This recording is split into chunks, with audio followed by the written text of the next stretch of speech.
لله وحده والصلاة والسلام على من لا نبي بعده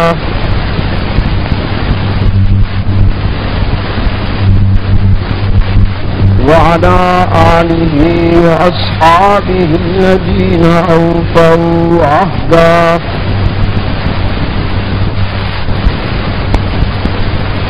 الذين هم مفاتيح الرحمة ومصابيح الغرر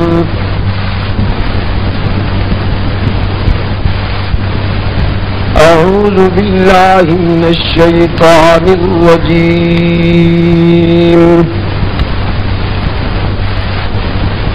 بسم الله الرحمن الرحيم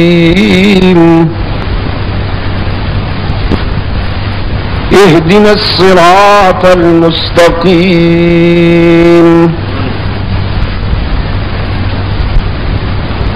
صراط الذين أنعمت عليهم غير المغضوب عليهم ولا الضالين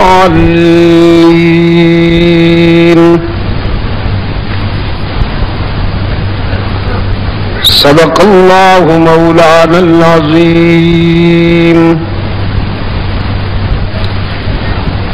وقيل للنبي صلى الله عليه وسلم ما الصراط المستقيم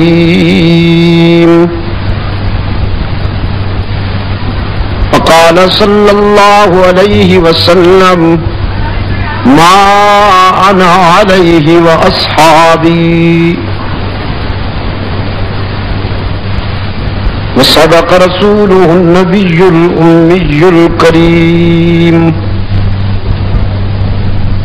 ونحن على ذلك لمن الشاهدين والشاكرين والحمد لله رب العالمين.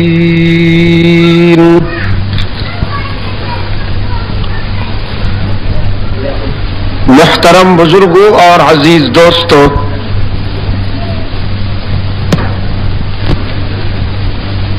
آج 22 نومبر 1985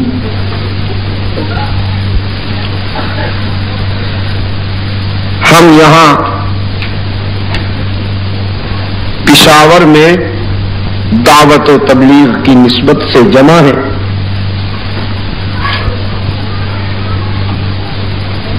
چونکہ جمعہ کی نشست ہے، اس میں وقت اتنا مختصر اور محدود ہوتا ہے کہ کوئی طویل بات تو اس میں کہیں نہیں جا سکتی. جو چند گوشے میں آپ کی خدمت میں قرآن و سنت سے عرض کرنا چاہتا ہوں، اس کے لیے میں نے آپ کے سامنے سورہ فاتحہ کا آخری حصہ تلاوت کیا اور رحمت عالم صلی اللہ علیہ وسلم کی ایک حدیث کے سامنے میں نے پیش کرنے کی سعادت حاصل کی.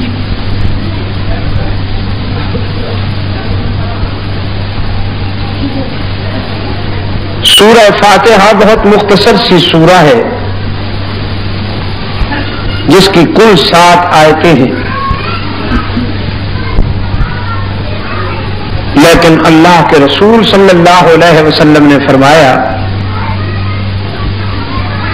کہ یہ سورت پورے قرآن کا خلاصہ ہے.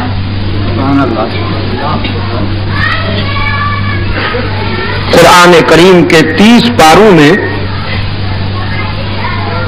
جو بات تفصیل کے ساتھ بیان کی گئی ہے، اس کی روح ان 7 آیتوں میں اللہ نے ارشاد فرما دی. عبادات میں آپ نے دیکھا کہ اس سورت کو اتنی اہمیت دی گئی کہ نماز کی ہر رکعت میں اس کا پڑھنا ضروری قرار دیا گیا.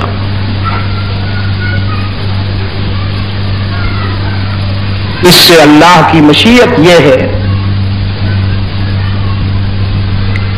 کہ آپ نماز کی ہر رکعت میں جب سورہ فاتحہ کی تلاوت کریں گے تو قرآن کا خلاصہ آپ کے ذہن میں ہر وقت تر و تازہ رہے گا.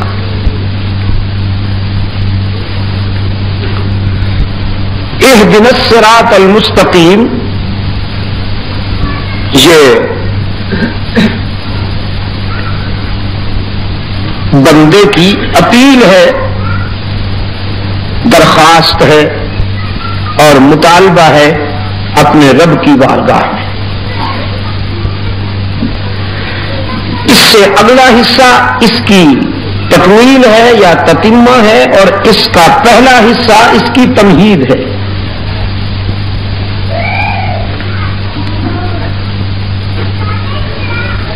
گویا انسان نے اپنے رب سے جب کچھ مانگنا چاہا تو پہلے اس کی تعریف کی. ہر اچھا سوالی اپنے داتا کی تعریف کرتا ہے، اور یہ تو اتنا مہربان داتا ہے کہ اس نے اپنے در پر سوالی بن کر آنے والے بندے کو مانگنے کا طریقہ اور سلیقہ خود سکھایا کہ حسن طلب سوال کی روح ہے. اہل نظر نے لکھا ہے اور کہا ہے اگر مانگنے والے کو سلیقہ نہ ہو، ڈھنگ نہ آئے اور طریقہ نہ آئے تو داتا کے فیاض ہونے کے باوجود ناکامی کا اندیشہ ہوتا ہے. اللہ نے اپنے بندے کو سوالی بن کر جب اپنے در پہ آتا ہوا دیکھا تو مانگنے کا ڈھنگ خود سکھا دیا کہ اس انداز میں لب کھولو کہ محرومی کا امکان ہی باقی نہ رہے. چنانچہ اللہ کے ودیت کردہ سلیقہ کے جب انسان سوالی کی حیثیت سے، عابد کی حیثیت سے اللہ کی بارگاہ میں کھڑا ہوتا ہے تو سب سے پہلے اس کی زبان پر یہی جملہ آتا ہے. فرمایا الحمدللہ رب العالمین،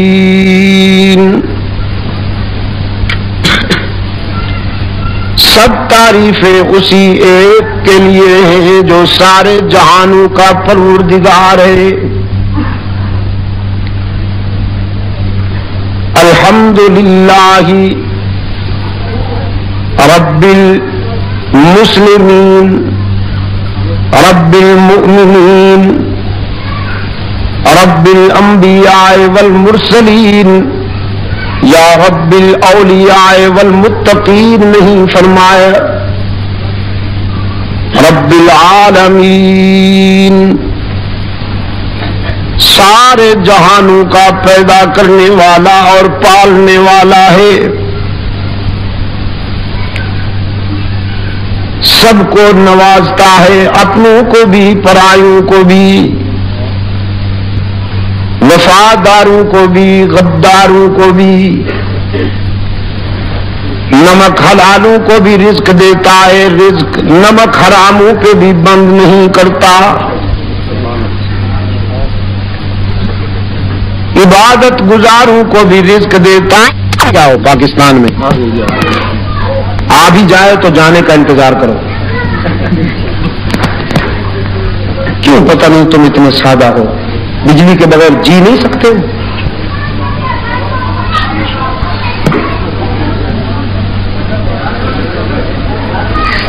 عبادت گزاروں کا بھی رب ہے لیکن گناہ گاروں پہ بھی رزق بند نہیں کرتا.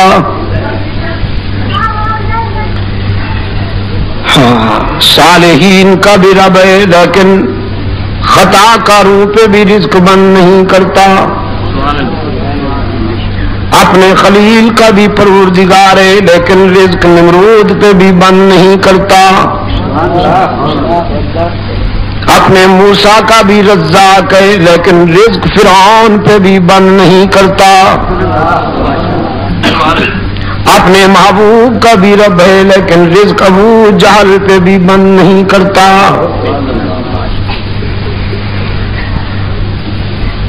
الحمدللہ رب العالمین.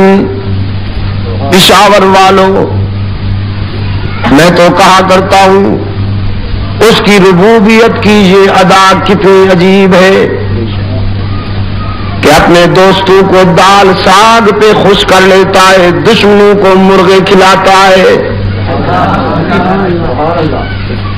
اپنے پیاروں کو، اپنے دوستوں کو خس و خاشاک کی جھونپڑیوں میں خوش کر لیتا ہے، دشمنوں کو محلات عطا کرتا ہے، اپنوں کو بھی دیتا ہے، دشمنوں کو بھی مایوس نہیں کرتا، سب کا رزاق ہے، سب کا. الرحمن الرحیم، دیتا بھی سب کو ہے اور دیتا بھی ناراض ہو کر نہیں، غصے سے نہیں دیتا، پیار سے دیتا ہے. جیسے آپ کے پیچھے کوئی مانگنے والا پڑ جائے تو آپ تنگ آ کے پھینک دیتے ہیں روپیہ، لیکن وہ ایسا داتا ہے، آپ سے کوئی مانگے تو آپ ناراض ہو جاتے ہیں، نہ مانگے تو آپ خوش ہوتے ہیں، لیکن اس سے اگر کوئی نہ مانگے تو ناراض ہو جاتا ہے، مانگے تو خوش ہو جاتا ہے.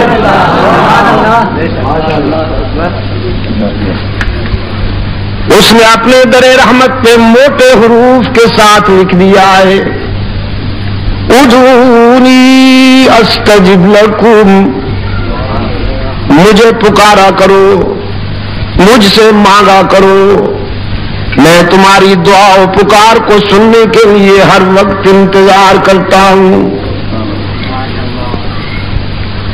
اگر تمہارے گناہ بہت ہیں تو میری رحمت کا بھی کوئی ٹھکانہ نہیں. کتنے پیار سے قرآن کریم میں اپنے پیغمبر سے فرمایا، نبی عبادی انی انا الغفور الرحیم،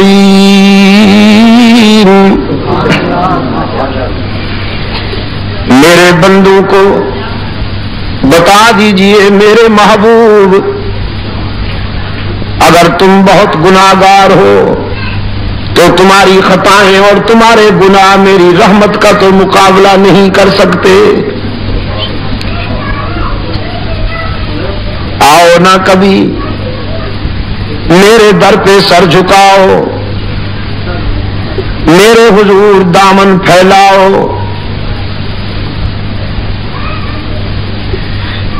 میں تو اپنے در پہ آنے والوں کو تانا بھی نہیں دیا کرتا. جب کوئی سوالی بن کر میرے در پہ آتا ہے تو میری رحمت گوارا نہیں کرتی کہ میں اسے مایوس کر دوں. لا تقنطوا من رحمت اللہ.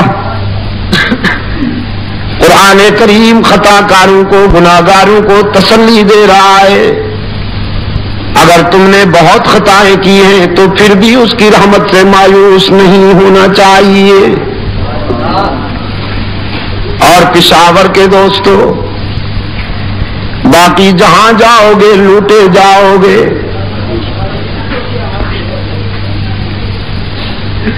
لوگ کہیں گے کچھ لے کے آؤ گے تو کچھ لے کے جاؤ گے، خالی ہاتھ آؤ گے تو خالی ہاتھ جاؤ گے،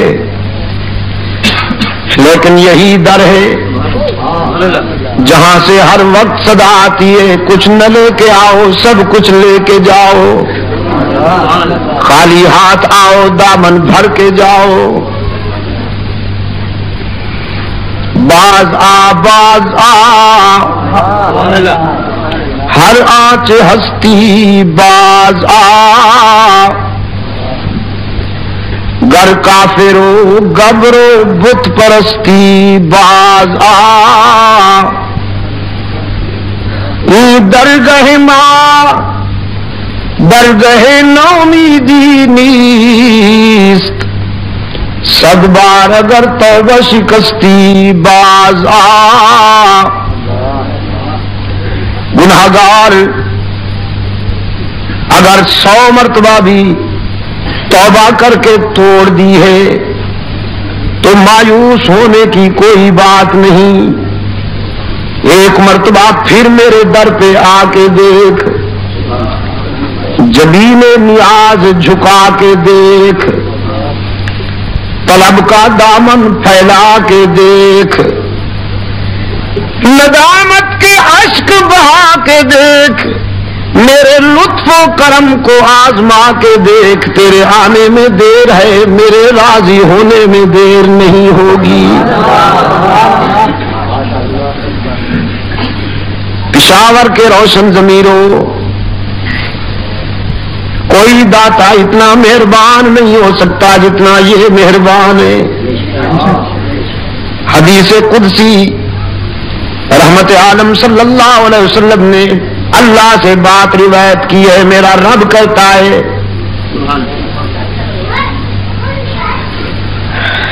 صحابی تو کہتے ہیں نا، قال رسول اللہ صلی اللہ علیہ وسلم عن ابی ہریرہ رضی اللہ تعالی عنہ قال رسول اللہ، اور یہ ہے عن النبی صلی اللہ علیہ وسلم قال اللہ تعالی، اللہ نے فرمایا ہے. فرمایا جب کوئی بوڑھا گناہگار میرے در پہ سوالی بن کے آتا ہے، جس نے ساری زندگی بغاوت میں گزاری، جس کے نامہ اعمال میں ایک بھی سجدہ نہیں، ساری زندگی تکبر میں گزار دی، جوانی کا نشہ تھا، شباب کی مستی تھی، دولت کی ترنگ تھی، برادری اور لیڈری کا غرور تھا، رگوں میں گرم گرم خون دوڑتا تھا، حالات موزوں تھے، اولاد جوان تھی، سوسائٹی اور معاشرے میں سٹیٹس تھا، ایک سٹینڈرڈ تھا، مقام تھا، کبھی بھی اللہ کے حضور سجدہ ریز نہیں ہوا. لیکن اب زندگی کی شام ہو گئی، آنکھوں سے بینائی چلی گئی، کانوں سے سنوائی چلی گئی، زبان سے گویائی چلی گئی، دماغ شل ہو گیا، کمر جھک گئی، ہاتھ لرزنے لگے، پاؤں کانپنے لگے، لوگوں نے بھی نظریں پھیر لیں، اولاد بھی پرواز کر گئی، جیب بھی خالی ہو گئی. اب رات کی تنہائی میں مایوسی کے عالم میں ساری دنیا سے کٹ کر یہ بوڑھا گناہگار رب العالمین کی بارگاہ میں آیا ہے.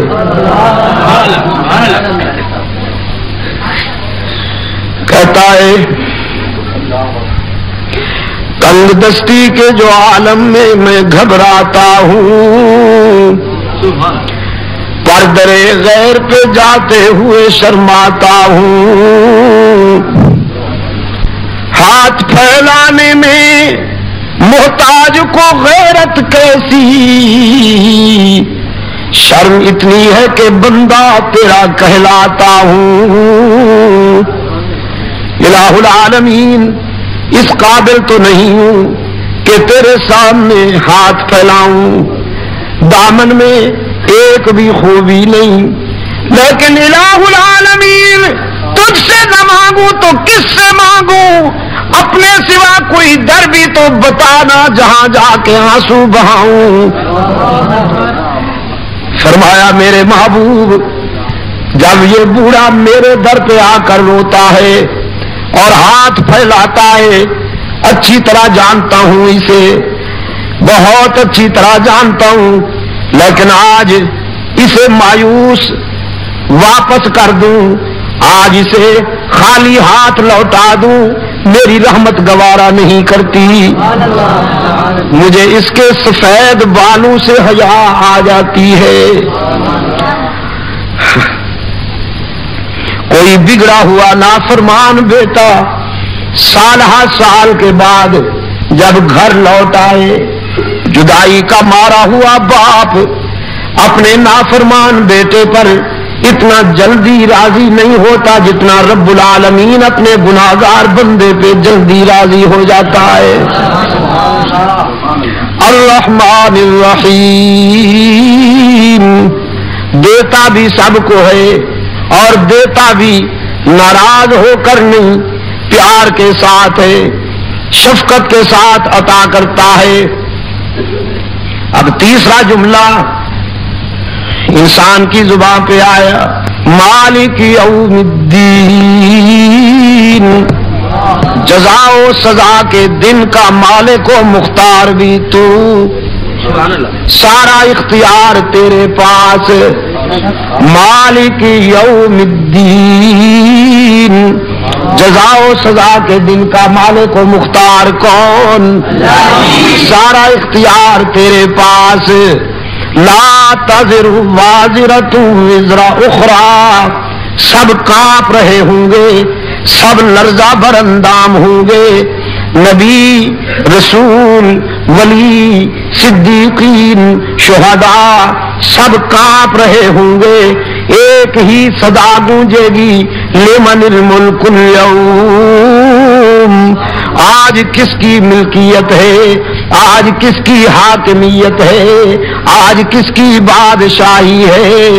کوئی لب کشائی کی جرات نہیں کر سکے گا اس کے سامنے، بس ایک ہوگا جو زارو قطار آنسو کی برسات میں سجدہ ریز ہوگا۔ رب العالمین دیکھیں گے میرا محبوب رو رہا ہے، فرمائیں گے محبوبم ارفع راسک، اب تیرے آنسو دیکھے نہیں جاتے، اب تیری عاجزی دیکھی نہیں جاتی، اب تیری تواضع دیکھی نہیں جاتی، اب تیری بے قراری دیکھی نہیں جاتی۔ روتا کیوں ہے میرے محبوب؟ تو انبیاء کا امام ہے، تو رسولوں کا مقتدا ہے، تو صدیقین کا مقتدا ہے، تو شہداء کا مقتدا ہے، روتا کیوں ہے میرے محبوب؟ رحمت للعالمین فرمائیں گے میرے معبود روتا اس لیے ہوں کہ میرے نام لینے والے جہنم میں جا رہے ہیں، میرے نام لیوا جہنم میں جا رہے ہیں، ان کی زبان پہ میری نسبت ہے، میرا نام ہے، میں کیسے گوارا کر لوں کہ انہیں جہنم میں جانے دوں اور خوش رہوں؟ رب العالمین فرمائیں گے ارفع راسک، میرے محبوب سر اٹھاؤ، سل تو ہوتا پھر مانگو نا، تجھ سے بہتر مانگنے والا کوئی نہیں، مجھ سے بہتر دینے والا کوئی نہیں، تو مانگتا جا میں دیتا جاؤں گا، تجھ سے بہتر سوالی کوئی نہیں، مجھ سے بہتر دینے والا کوئی نہیں۔ پشاور والوں آنسو بھی منظور، سجدہ بھی منظور، عاجزی بھی منظور، تواضع بھی منظور، لیکن فرمایا سل، آپ مانگیے داتا میں خود رہوں گا۔ یہ نہیں فرمایا کہ سر اٹھاؤ جو جی میں آئے کر دو، جس کو چاہو جہنم میں ڈال دو، جس کو چاہو جنت میں ڈال دو، نہیں، فرمایا تیرا سجدہ بھی منظور، تیرے آنسو بھی منظور، لیکن اختیار میرے اپنے پاس ہوگا۔ تو مانگ، تجھے مانگنا اچھا لگتا ہے، میں دوں، مجھے دینا اچھا لگتا ہے۔ مانگنا تیرا منصب، دینا میرا منصب، اختیار میرے اپنے پاس ہوگا، جسے چاہوں گا بخش دوں گا، اور جسے میں نہ بخشوں پیغمبر بھی معافی مانگے تو معاف نہیں کرتا۔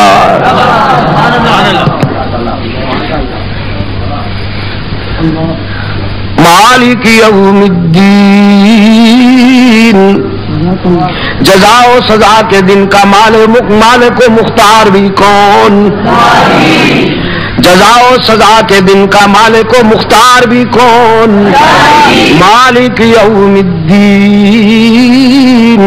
یہ تمہید تھی، اب انسان اور قریب ہو گیا اپنے مالک کے۔ ایک نازک وعدہ کیا کچھ مانگنے سے پہلے، ایاک نعبد و ایاک نستعین، ہم تیری ہی عبادت کرتے ہیں، ہم تیری ہی عبادت کرتے ہیں اور کرتے رہیں تیری ہی عبادت کرتے ہیں اور کرتے رہیں گے.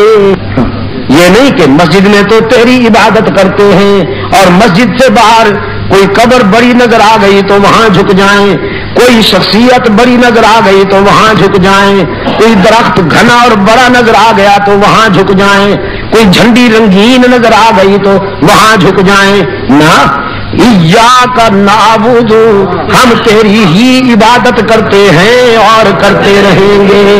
مسجد کے اندر بھی تو معبود, مسجد کے باہر بھی تو معبود, گھر میں بھی تو معبود, شہروں میں بھی تو معبود, جنگلوں میں بھی تو معبود, زندگی کے سفر میں ہر لمحے پر تو مسجود, تو معبود. ایاک نعبد, ہم تیری ہی عبادت کرتے ہیں اور چاور کے دوستوں میں اعتماد کے ساتھ وثوق کے ساتھ آپ کو یقین دلاتا ہوں, سورہ فاتحہ کو سمجھ لو, بہت ساری بیماریوں کا علاج ہو جائے گا, بہت ساری بیماریوں کا علاج ہو جائے گا. لیکن سمجھ لو اسے, ایاک نعبد, ہم تیری ہی عبادت کرتے ہیں اور کرتے رہیں گے. وَإِيَّاكَ نَسْتَعِينُ, اور تجھ سے ہی مدد مانگتے ہیں اور مانگتے رہیں گے. کیا مطلب؟ تیرے سوا کوئی مسجود نہیں, تیرے سوا کوئی معبود نہیں, تیرے سوا کوئی دستگیر نہیں, تیرے سوا کوئی ہر جگہ موجود نہیں, تیرے سوا کوئی کار ساز نہیں, تیرے سوا کوئی حاجت روا نہیں, تیرے سوا کوئی مشکل کشا نہیں. وعدہ کیا بندے نے اپنے رب سے, ایاک نعبد و ایاک نستعین, کہ ہمارا معبود تو ہی, ہمارا معبود تو بھی نا, ہمارا معبود تو ہی, ہماری جبین کی عاجزیوں کے لیے سچا مسجود تو ہی. بزرگوں سے محبت ہوگی لیکن سجدہ تیرے سوا کسی کا نہیں کریں گے, والدین سے محبت ہوگی لیکن سجدہ تیرے سوا کسی کا نہیں کریں گے, استاد سے محبت ہوگی لیکن سجدہ تیرے سوا کسی سے. اور پشاور کے دوستوں, اگر اللہ کے بعد کوئی ہستی اس قابل ہوتی کہ اس کے آگے سر جھکانے کی گنجائش ہوتی تو پھر اس آسمان کے نیچے اور زمین کے اوپر رحمت للعالمین صلی اللہ علیہ وسلم اس کے حقدار تھے کہ صحابہ حضور کے آگے تعظیماً سر جھکاتے. اور صحابہ نے پوچھا ایک مرتبہ, اللہ کے رسول, ہم دیکھتے ہیں کہ عرب کے وڈیروں کے سامنے رعایا تعظیماً جھکتی ہے, وَأَنْتَ أَحَقُّ أَنْ يُسْجَدَ لَكَ, تو پھر آپ اس سے زیادہ حقدار ہیں کہ ہم آپ کے سامنے سر جھکایا کریں. رحمت عالم صلی اللہ علیہ وسلم نے فرمایا, لَوْ كُنْتُ آمُرُ أَحَدًا أَنْ يَسْجُدَ لِأَحَدٍ لَأَمَرْتُ النِّسَاءَ أَنْ يَسْجُدْنَ لِأَزْوَاجِهِنَّ. شریعت میں گنجائش ہوتی اللہ کے بغیر, اللہ کے سوا کسی اور کے سجدے کی گنجائش ہوتی تو میں عورتوں کو حکم دیتا کہ وہ تعظیماً اپنے خامند کا سجدہ کیا کریں. لیکن میری شریعت میں اس کی کوئی گنجائش نہیں. کوئی بیوی خامند کا سجدہ نہیں کر سکتی, کوئی شاگرد استاد کا سجدہ نہیں کر سکتا, رعایا حاکم کا سجدہ نہیں کر سکتی, اولاد والدین کا سجدہ نہیں کر سکتی, امتی نبی کا سجدہ نہیں کر سکتا, ابو بکر صدیق جیسا سچا عاشق رحمت للعالمین جیسے محبوب قائد کا سجدہ نہیں کر سکتا. اس لیے کہ ہو جس میں عبادت کا دھوکہ, مخلوق کی وہ تعظیم نہ کر. ہو جس میں عبادت کا دھوکہ, مخلوق کی وہ